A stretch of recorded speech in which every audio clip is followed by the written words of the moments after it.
दोस्तों, हमारे भारतीय इतिहास के बारे में बात करने पर अक्सर ही अंग्रेजों के क्रूर शासन, मुगलों के आक्रमण, उनकी वास्तुकला, राजपूतों के वीर किस्से, मराठा शक्ति के बारे में ही स्कूली बच्चों को इतिहास की किताबों में बताया जाता है। लेकिन भारत के सच्चे और गौरवान्वित इतिहास को हमारी ऐतिहासिक किताबों से अब हटा दिया गया है। भारतीय गौरवान्वित इतिहास जिससे आज हमारे अधिकतर भारतीय नौजवान अनजान हैं, वह अपने ही देश की इतनी बड़ी मूल धरोहर से अनभिज्ञ हैं, जिसकी वजह से वह दुनिया में खुद को काफी हीन और पिछड़ा हुआ समझते हैं। वहीं पाश्चात्य संस्कृति को हमसे कई गुना ज्यादा आगे और विकसित मानते हैं। लेकिन आपको बता दें दोस्तों, क्योंकि अपने देश के इस इतिहास को जानना हम सभी भारतीयों के लिए बहुत जरूरी है, क्योंकि ये इतिहास हमें खुद को इन पश्चिमी सभ्यता के लोगों के मुकाबले प्राचीन काल से ही काफी विकसित और ज्ञानी बताता है। आज से हजारों साल पहले भारत को कभी विश्व गुरु और सोने की चिड़िया जैसे तमगों से नवाजा गया था, क्योंकि साल 1840 तक भारत का विश्व व्यापार में लगभग 33% तक हिस्सेदारी होती थी। मुस्लिम शासन के दौरान भी भारत पूरी दुनिया में गर्म मसाले का एक बहुत बड़ा बाजार था, क्योंकि भारत से पूरे विश्व में लगभग 43% मसाले निर्यात किए जाते थे और इसी वजह से उस टाइम भारत का दुनिया की पूरी कमाई में लगभग 27% की हिस्सेदारी रहती थी। और इन्हीं आंकड़ों के चलते अंग्रेजों की नजर भारत पर व्यापार करने के लिए पड़ गई और उन्होंने भारत में व्यापार करते करते भारत पर राज करने की नीति भी अपना ली। इस नीति के तहत अंग्रेजों ने भारत में मौजूद राजाओं और शासकों के बीच फूट डालने का काम शुरू किया। एक बार पूरी सत्ता उनकी मुट्ठी में आने के बाद उन्होंने भारत में होने वाले इन व्यापारों पर कई तरह के मोटे मोटे टैक्स लगा दिए। इन टैक्सों के तहत अंग्रेजों ने सबसे पहले सेंट्रल एक्साइज ड्यूटी एक्ट को लगाया। ये टैक्स अंग्रेजों ने भारतीयों का खून चूसने के लिए लगाए थे। अंग्रेजों के भारत में जम जाने के बाद उन्होंने भारत में व्यवसाय करने वाले लोगों को तरह तरह से लूटना शुरू किया। अंग्रेजों के आगमन से पहले हमारे भारत को सोने की चिड़िया कहा जाता था और उनके यहां से जाने के बाद हमारा भारत एक गरीब देश में बदल चुका था। और इसकी एक सबसे बड़ी वजह अंग्रेजों द्वारा लगाए गए इस तरह के बड़े बड़े कर थी, जिन्होंने उस समय हमारे भारतीय लोगों से उनके व्यापार के बदले वसूल करे थे। भारत में मुस्लिम आक्रमणकारियों का इतिहास। भारत के प्राचीन काल में बप्पा रावल के आक्रमणों से मुस्लिम आक्रमणकारी इतने ज्यादा डर गए थे कि उन्होंने आने वाली 300 सालों तक भारत की तरफ अपना रुख भी नहीं किया। इसके बाद भी जब मुस्लिम आक्रमणकारियों ने भारत में लगातार घुसने के लिए आक्रमण किया, तो भारतीय राजाओं ने उन आक्रमणकारियों को लगातार हराते हुए भारत से बाहर खदेड़ दिया। इन्हीं आक्रमणकारियों में एक था महमूद गजनबी। महमूद गजनबी ने 1001 से लेकर 1017 तक भारत पर कई आक्रमण किए, जिसके बदले में उसे उस समय के भारतीय राजाओं से लगातार परास्त होना पड़ा था। इतने लगातार प्रयत्न करने के बाद लगभग 17वें आक्रमण में जाकर गजनबी को भारत में घुसने में सफलता हासिल हो पाई थी।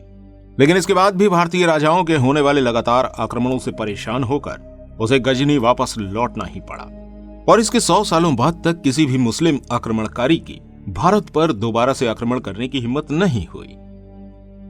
भारत था पश्चिमी देशों से ज्यादा विकसित। दोस्तों, आज हम पश्चिम के लोगों की तरफ देखते हुए उन्हें ज्यादा विकसित और खुद को विकासशील या फिर अविकसित समझते हैं। लेकिन शायद हमारी आज की जनरेशन इस बात से अनजान है कि कभी हमारे भारत को पुराने टाइम में विश्व गुरु का दर्जा दिया गया था। विश्व गुरु यानी कि सर्वज्ञानी।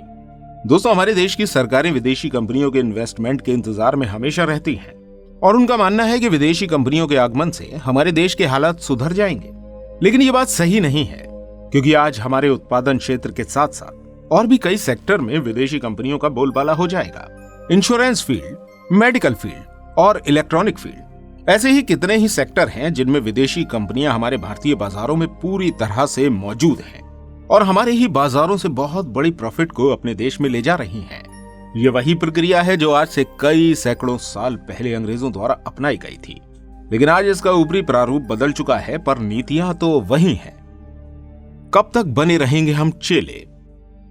दोस्तों, आज हमारे भारत के युवा मेडिकल फील्ड, इंजीनियरिंग, इकोनॉमिक्स और साइंस जैसे कई क्षेत्रों में अपनी दक्षता का लोहा मनवा रहे हैं, जो विदेशों में जाकर विदेशी कंपनियों में अपनी दक्षता के बलबूते पर उन्हें विकसित से और विकसित बना रहे हैं। अब यहाँ पर सवाल ये उठता है कि हम ये दक्षता अपने यहाँ क्यों इस्तेमाल नहीं कर पा रहे हैं?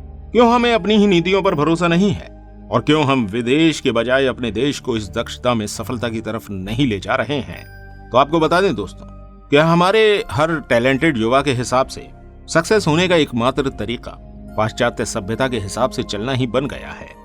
आज हम पाश्चात्य सभ्यता और उसकी दक्षता पर इतना यकीन करने लगे हैं कि हम अपनी दक्षता या फिर टैलेंट को उनसे कम ही आंकते हैं, क्योंकि हमारे ये आज के युवा नहीं जानते हैं कि हमारे ही भारत में आज से सैकड़ों क्या हजारों साल पहले दुनिया का सबसे बड़ा विश्वविद्यालय नालंदा और तक्षशिला मौजूद थे और इन विश्वविद्यालयों ने पूरी दुनिया में उस समय ज्ञान बांटा था जब शायद दुनिया ज्ञान के मतलब से भी अनजान थी।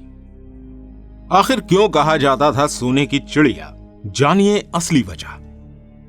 दोस्तों, पहले के समय में हमारे भारत को सोने की चिड़िया के नाम से बुलाया जाता था और ये इसलिए नहीं होता था कि उस समय भारत में उद्योग धंधे और बड़ी बड़ी इंडस्ट्रियल फैक्ट्रियां मौजूद थी, बल्कि उस समय भारत के हर घर में अपने आप में एक उद्योगपति मौजूद था। यानी कि हमारे भारत में हर घर में लघु उद्योग मौजूद था और इन उद्योगों में जूट, काली मिर्च, गरम मसाला, धातुओं के औजार, कपड़ा बुनने की मशीनें, बर्तन बनाने की मशीनें और इसी तरह न जाने कितने लघु उद्योग हर घर में मौजूद थे और इन लघु उद्योगों से बनने वाले माल को ये लोग विदेश में जाकर बेचते थे। इसके बदले वहां से इन्हें सोना मिलता था, जिस वजह से हिंदुस्तान में इकट्ठा होते होते सोने की तादाद इतनी बढ़ चुकी थी कि लोग भारत को सोने की चिड़िया कहने लगे थे।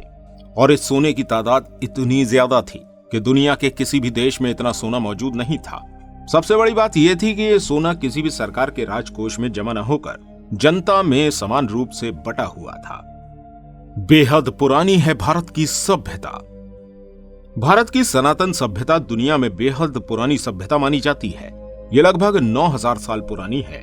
हमारी सभ्यता की विशेषता ये है कि इतनी पुरानी सभ्यता को आज तक हमारा देश बड़े ही आराम से सहेज कर रखे हुए है। हमारी इस सनातनी सभ्यता ने हमेशा ही संपूर्ण विश्व का मार्गदर्शन किया है। हमारे प्राचीन वेदों और ग्रंथों में बताए मार्गों पर ही चलकर विश्व ने आगे बढ़ना सीखा है।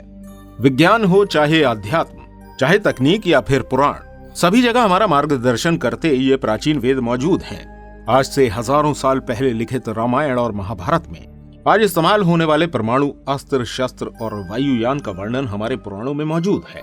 जहां विश्व के इतिहास में हमारे भारत को सपेरों और नटों का देश बताया गया है, असलियत में हमारे इतिहास में चाणक्य, कौटिल्य, मनु जैसे बुद्धिमान पुरुष मौजूद रह चुके हैं। यहाँ पर सपेरों के बारे में नहीं बल्कि मंगल, चंद्रमा, सूर्य और तारों को आधार बनाकर भविष्यवाणी करी जाती है। वहीं हमारे सौर मंडल के ग्रहों और वहां मौजूद सौर ऊर्जा का जिक्र बहुत ही प्राचीन समय से ही हमारे विद्वान करते आ रहे हैं। यह एक गौरवान्वित इतिहास है जिसे हमें आने वाली पीढ़ियों तक पहुंचाना है, ताकि हमारी आने वाली पीढ़ियां अपने इस गौरव गाथाओं को जानकर फिर से अपने ही नियमों को आधार बनाकर विश्व गुरु बनने के लिए तत्पर रहें और वह बिना हीन भावना से ग्रसित हुए पूरे सम्मान के साथ विश्व में आगे बढ़ते रहें। दोस्तों, उम्मीद करते हैं कि आपको ये हमारी वीडियो पसंद आई होगी। ऐसी और वीडियोस को देखने के लिए हमारे चैनल को सब्सक्राइब करना बिल्कुल मत भूलिएगा। इस वीडियो को जाते जाते लाइक और शेयर जरूर कीजिएगा। मिलते हैं आपसे किसी अगली वीडियो के साथ। तब तक अपना बहुत सारा ध्यान रखिएगा। धन्यवाद।